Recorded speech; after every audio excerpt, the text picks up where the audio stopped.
ಮಾನವನ ಹೃದಯದ ಚಿತ್ರ. ಯಾವ ಚಿತ್ರ ಇದು? ಮಾನವನ ಹೃದಯ. ಹಾಗಾದ್ರೆ ಮಾನವನ ಹೃದಯದ ಚಿತ್ರ ಯಾವ ಭಾಗಗಳನ್ನು ಒಳಗೊಂಡೈತಿ ಅಂತಕ್ಕಂಥದ್ದು ನೋಡೋದಾಗ ಊರ್ಧ್ವ ಅಭಿಧಮನಿಗಳದವು. ಊರ್ಧ್ವ ಅಭಿಧಮನಿಗಳ ನಂತರ ಏನೈತಪ್ಪ ಅಂದ್ರೆ ಬಲವೃತ್ಕರ್ಣ ಕಂಡು ಬರುತ್ತಾ. ಅದೇ ರೀತಿಯಾಗಿ ಇಲ್ಲಿ ಬಲವೃತ್ಕಕ್ಷಿ ಕಂಡು ಬರುತ್ತಾ. ಈ ಬಲವೃತ್ಕರ್ಣ ಮತ್ತು ಬಲವೃತ್ಕಕ್ಷಿ ಆ ಕಡೆ ಭಾಗ ಎಡವೃತ್ಕರ್ಣ ಮತ್ತು ಎಡವೃತ್ಕಕ್ಷಿ ಕಂಡು ಬರ್ತವು. ಅದೇ ರೀತಿಯಾಗಿ ಪಲ್ಮನರಿ ಅಭಿಧಮನಿ ಕಂಡು ಬರುತ್ತಾ. ಪಲ್ಮನರಿ ಅಪಧಮನಿ ಕಂಡು ಬರುತ್ತಾ. ಮಹಾ ಅಪಧಮನಿ ಕಂಡು ಬರುತ್ತಾ. ಅರ್ಥ ಆಯ್ತಾ? ಇಷ್ಟು ಏನಪ್ಪಾ ಅಂತಂದ್ರೆ ಮಾನವನ ಹೃದಯದ ಭಾಗಗಳು. ಮಾನವನ ಹೃದಯದ ಭಾಗಗಳು ಏನನ್ನು ಒಳಗೊಂಡವಪ್ಪ ಅಂತಂದ್ರ ಊರ್ಧ್ವ ಅಭಿಧಮನಿಗಳದವು. ಅದೇ ಇಲ್ಲಿ ಕೆಳಗೆ ಏನದವಪ್ಪ ಅಂದ್ರ ಅಧೋ ಅಭಿಧಮನಿಗಳು. ಊರ್ಧ್ವ ಅಭಿಧಮನಿಗಳು, ಬಲವೃತ್ಕರ್ಣ,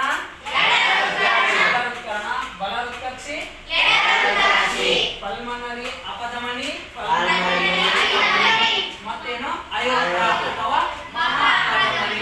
ಇಷ್ಟು ಏನಪ್ಪಾ ಅಂತಂದ್ರ ಹೃದಯದ ಭಾಗಗಳು. ಹಂಗಾದ್ರ ನಾವು ಅಪಧಮನಿಗಳು ಮತ್ತು ಅಭಿಧಮನಿಗಳ ಬಗ್ಗೆ ನೋಡಿದ್ವಿ. ಅಪಧಮನಿಗಳು ಏನ್ ಮಾಡ್ತಾವಪ್ಪ ಅಂತಂದ್ರ ಏನ್ ಮಾಡ್ತಾವೋ ಆಕ್ಸಿಜನ್ ಸಹಿತ ರಕ್ತವನ್ನು ಏನ್ ಮಾಡ್ತಾವಪ್ಪ ಅಂತಂದ್ರ ಹೃದಯದಿಂದ ಎಲ್ಲಿ ಕಳಿಸ್ತಾವ? ಜೀವಕೋಶಕ್ಕೆ ಕಳಿಸ್ತಾವ. ಆದ್ರೆ ಅಭಿಧಮನಿಗಳು ಏನ್ ಮಾಡ್ತಾವ? ಜೀವಕೋಶಗಳಿಂದ ಆಕ್ಸಿಜನ್ ರಹಿತ ರಕ್ತವನ್ನು ತೆಗೆದುಕೊಂಡು ಎಲ್ಲಿ ಬರ್ತಾವ? ಹೃದಯಕ್ಕೆ ಬರ್ತಾವ. ಈ ರೀತಿಯಾಗಿ ನೋಡಿದ್ವಲ್ಲ ನಾವು. ಹಂಗಾದ್ರ ಜೀವಕೋಶಗಳಲ್ಲಿ ಏನಿರ್ತಪ್ಪ ಅಂತಂದ್ರ ಆಕ್ಸಿಜನ್ ರಹಿತ ರಕ್ತ ಅಂದ್ರ ಹೃದಯದಲ್ಲಿ ರಕ್ತ ಪರಿಚಲನೆ ಯಾವ ರೀತಿ ಆಗುತ್ತಾ? ಅರ್ಥಾಯ್ತಾ? ಶುದ್ಧ ರಕ್ತ ಮತ್ತು ಅಶುದ್ಧ ರಕ್ತ ಐತಿ. ಹಂಗಾದ್ರ ಆ ರಕ್ತ ಏನ್ ಮಾಡ್ಬೇಕಪ್ಪ ಅಂತಂದ್ರ ಬೇರ್ಪಾಡ ಆಗ್ಬೇಕು ಅಂತಂದ್ರ ನಾಳಗಳದವು. ಅವು ಯಾವಂದ್ರ ಅಪಧಮನಿಗಳು ಅಂತ. ಹಂಗಾದ್ರ ಈ ಜೀವಕೋಶದಿಂದ ಏನನ್ನು ತೆಗೆದುಕೊಂಡು ಬರ್ತಾವಪ್ಪ ಅಂತಂದ್ರ ಆಕ್ಸಿಜನ್ ರಹಿತ ರಕ್ತವನ್ನು ಯಾರು ತರ್ತಾರಪ್ಪ ಅಂತಂದ್ರ ಊರ್ಧ್ವ ಅಭಿಧಮನಿಗಳು. ಯಾವ ಅಭಿಧಮನಿಗಳು? ಊರ್ಧ್ವ ಅಭಿಧಮನಿಗಳು ತೆಗೆದುಕೊಂಡು ಬರ್ತವು. ಊರ್ಧ್ವ ಅಭಿಧಮನಿಗಳು ಏನ್ ಮಾಡ್ತಾವು? ಆಕ್ಸಿಜನ್ ರಹಿತ ರಕ್ತವನ್ನು ತೆಗೆದುಕೊಂಡು ಬರ್ತವು. ಅದರ ಜೊತೆಗೆ ಯಾರಪ್ಪ ಅಂತಂದ್ರ ಅಧೋ ಅಭಿಧಮನಿಗಳು ಕೂಡ ಆಕ್ಸಿಜನ್ ರಹಿತ ರಕ್ತವನ್ನು ಎಲ್ಲಿ ತರ್ತವಪ್ಪ ಅಂತಂದ್ರ ಈ ಹೃದಯದ ಬಲಭಾಗಕ್ಕೆ ತರ್ತವು. ಬಲಭಾಗಕ್ಕೆ ತಂದಾಗ ಆ ಒಂದು ಊರ್ಧ್ವ ಅಭಿಧಮನಿಗಳ ಮೂಲಕ ಆಕ್ಸಿಜನ್ ರಹಿತ ಎಲ್ಲಿ ಬರ್ತಪ್ಪ ಅಂತಂದ್ರ ರಹಿತ ರಕ್ತ ಬಲವೃತ್ಕರ್ಣಕ್ಕೆ ಬರ್ತಾ. ಎಲ್ಲಿ ಬರ್ತಾ? ಬಲವೃತ್ಕರ್ಣಕ್ಕೆ ಬಂದಾಗ ಏನಾಗುತ್ತಪ್ಪ ಅಂತಂದ್ರ ಸಂಕೋಚನೆ ಆಗುತ್ತಾ. ಸಂಕೋಚನೆಯಾಗಿ ಏನಾಗುತ್ತಪ್ಪ ಅಂತಂದ್ರ ಬಲವೃತ್ಕರ್ಣದ ದ್ವಿದಳ ಕವಾಟದ ಮೂಲಕ ಏನಾಗುತ್ತಾ? ಬಲವೃತ್ಕಕ್ಷಿಗೆ ಆಕ್ಸಿಜನ್ ರಹಿತ ರಕ್ತ ಬರುತ್ತಾ. ರಕ್ತ ಬರ್ತಾ?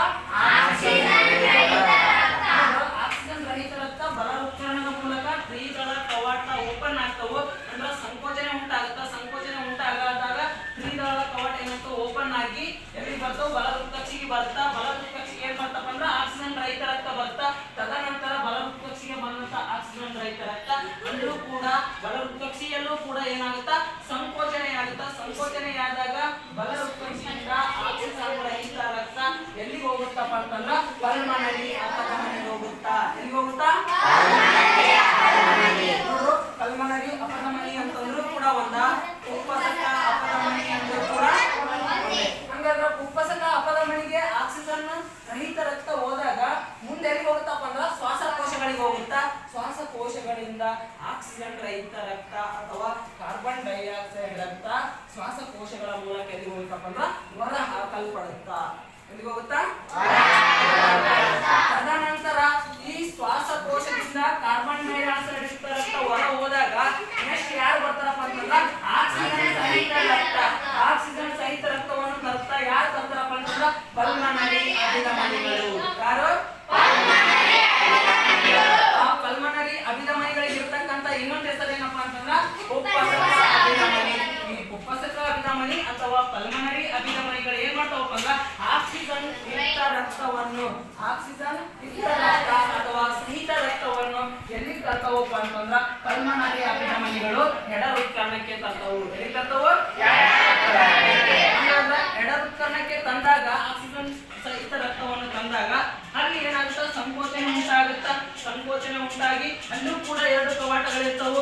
ಸಂಕೋಚಿಸಿದಾಗ ಎರಡು ಕವಾಟಗಳೇನಂತೂ ಓಪನ್ ಆಗಿ ಎಡವೃತ್ಕರ್ಣದಿಂದ ಎಲ್ಲಿ ಬರ್ತಪ್ಪ ಅಂತಂದ್ರ ಆಕ್ಸಿಜನ್ ಸಹಿತ ರಕ್ತ ಎಡವೃತ್ಕಕ್ಷಿಗೆ ಬರ್ತಾ. ಆ ಎಡವೃತ್ಕಕ್ಷಿಗೆ ಬಂದಾಗ ಅಲ್ಲಿ ಏನಾಗುತ್ತಪ್ಪ ಅಂತಂದ್ರ ವೇಗವಾಗಿ ಸಂಕೋಚನೆ ಆಗ್ತಂದ್ರ ಅತಿ ಸ್ಪೀಡ್ ಆಗಿ ಒತ್ತಡ ಏರ್ಪಡ್ತಾ. ಸಂಕೋಚಿಸಿ ಏನಾಗುತ್ತಪ್ಪ ಅಂತಂದ್ರ ಎಡವೃತ್ಕಕ್ಷಿಯಿಂದ ಆಕ್ಸಿಜನ್ ಸಹಿತ ರಕ್ತ ಎಲ್ಲಿ ಹೋಗ್ತಾ? ಡೈರೆಕ್ಟ್ ಎಲ್ಲಿ ಹೋಗುತ್ತಪ್ಪ ಅಂದ್ರೆ ಮಹಾ ಅಪಧಮನಿಗೆ ಹೋಗುತ್ತಾ. ಮಹಾ ಅಪಧಮನಿ ಅಂತಂದ್ರು ಒಂದ, ಅಯೋರ್ಥ. ಯಾವಾಗ ಮಹಾ ಅಪಧಮನಿ ಅಥವಾ ಅಯೋರ್ಥ ದೇಹಕ್ಕೆ ಆಕ್ಸಿಜನ್ ಸಹಿತ ರಕ್ತ ಹೋಗುತ್ತಾ ಅವಾಗ ಏನಾಗುತ್ತಪ್ಪ ಅಂತಂದ್ರ ಆ ಮಹಾಪಧಮನಿ ಅಥವಾ ಅಯೋರ್ಟ ದೇಹದ ಎಲ್ಲಾ ಜೀವಕೋಶಗಳಿಗೆ ಆಕ್ಸಿಜನ್ ಸಹಿತ ರಕ್ತವನ್ನು ಏನ್ ಮಾಡ್ತಾ ಸರಬರಾಜು ಮಾಡ್ತಾ ಈಗ ಏನಾಗುತ್ತಪ್ಪ ಅಂತಂದ್ರ ಹೃದಯದಲ್ಲಿ ರಕ್ತ ಪರಿಚಲನಾ ಕ್ರಿಯೆ ನಡೀತೈತಿ ಅಂತಕ್ಕಂಥದ್ದು ನಮಗೆ ಗೊತ್ತಾಯ್ತಾ?